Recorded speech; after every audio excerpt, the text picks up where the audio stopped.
Welcome to Remote Learning. Continuing with Lesson 7 in Unit 5, we do Part C, Changing Decimal Divisors to Whole Numbers.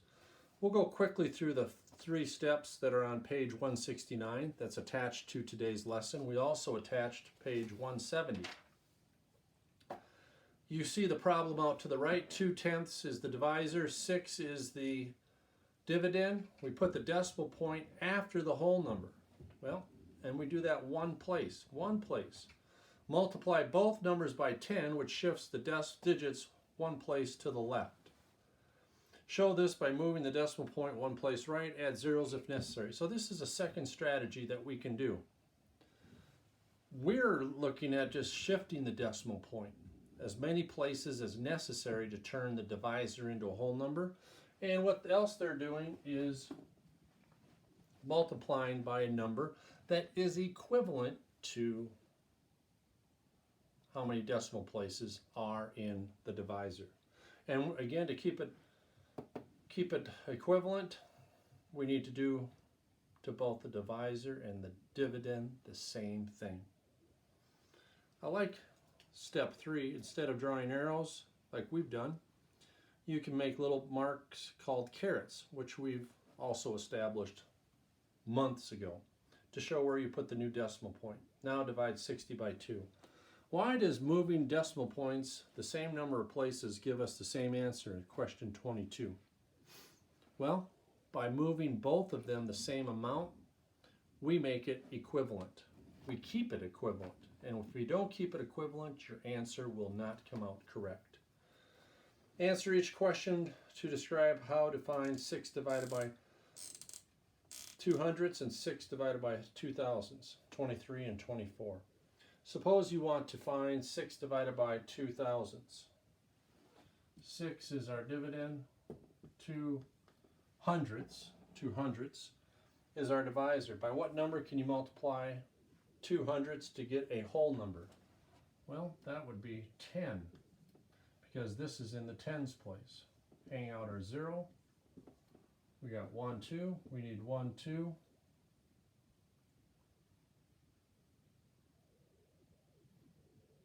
Whoops, it's got to be by 100.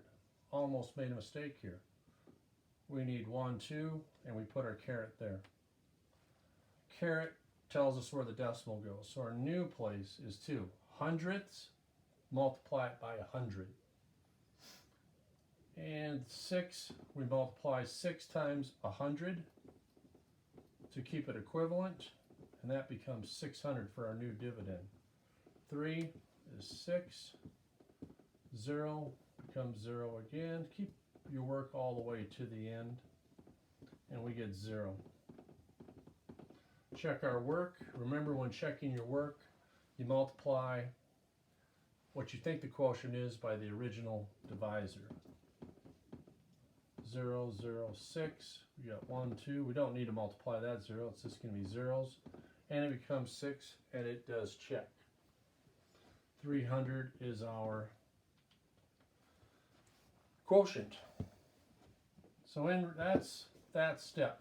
You could also just have shifted 200ths 2 places and then shifted the dividend by 2 places and come up with the same thing. But we'll stay with the theme from today. Now let's look at 24. 6 is our dividend. 2,000ths is our divisor. What number can you multiply? 1,000. Because 2,000ths is in the thousandths place, so we're going to multiply by 1,000. Hang out our zeros, and we get 2. I don't need to get those other 2 zeros. We got 1, 2, 3. 1, 2, 3. Stick the caret there. We have 2. We multiply 6 times 1,000 to get 6,000. So that's 3, 6. You know the rest. 3,000. 3,000 times 200ths.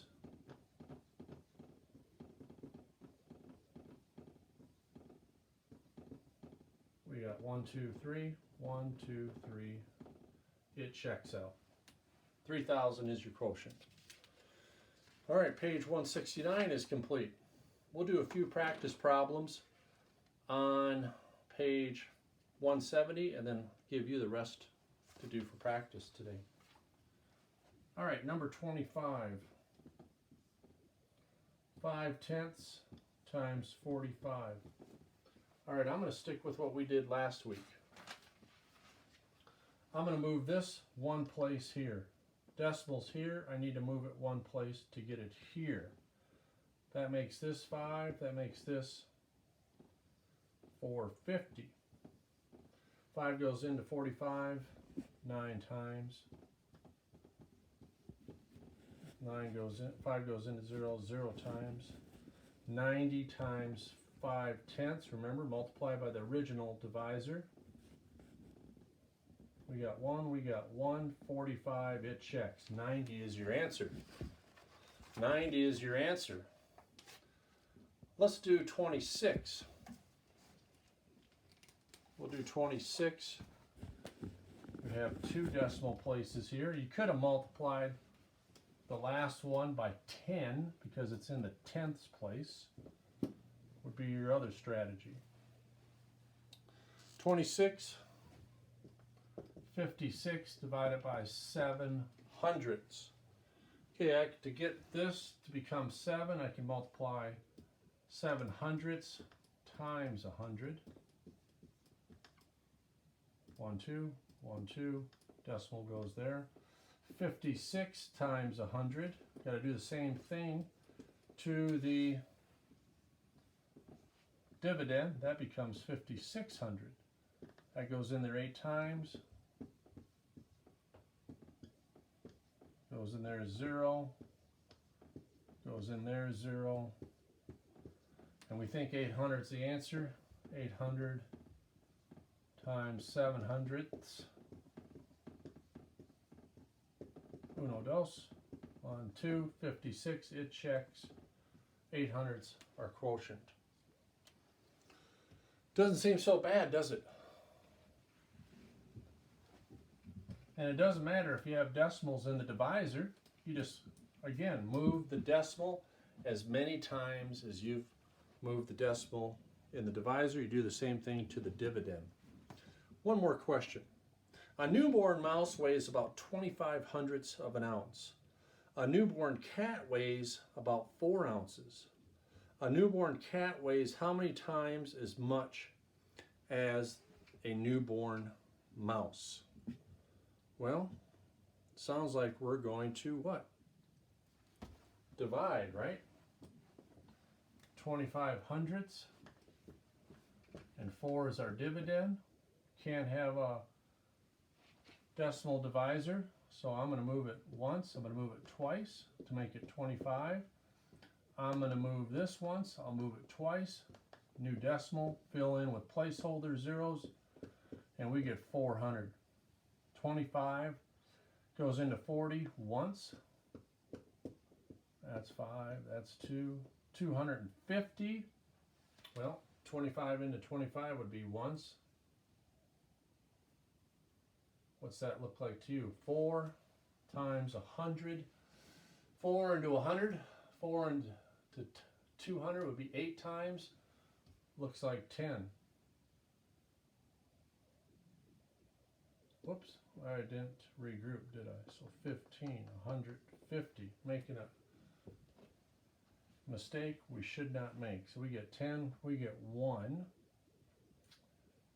150. Now that would be 4 goes into 100. 25 goes into 104 times. 50 would be 2, so that'd be 6.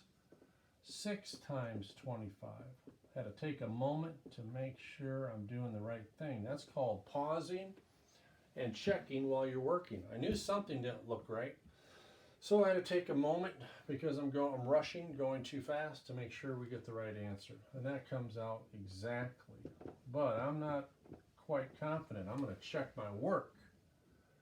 16 times 25 hundredths. Original 30, regroup 3, 5, 8, 12, regroup 1, 3, That's a 0. 10, regroup 1, we get 40. We got 1, 2, 1, 2. Decimal there, it checks. Woo, that was a tough one. Not really. Just going too fast, you make simple mistakes. Let's talk about the answer. Does it make sense? Well, obviously the cat weighs a lot more than the mouse. And 16 times more? That sounds reasonable to me. Remember, we go back to the beginning of the year. Show your work, check your work, ask yourself, does the answer make sense with the question? And with all this little stopping and doing a mid-question check, I need to ask myself that, and it does make sense. I would say it weighs 16 times more, way more than 10 times. Cats are much bigger. All right. Divisors as decimals. We turn the decimal divisor into a whole number, either by multiplying by a number that's equivalent, or we just shift the decimal points. That's my preferred method. As many times to the right as needed.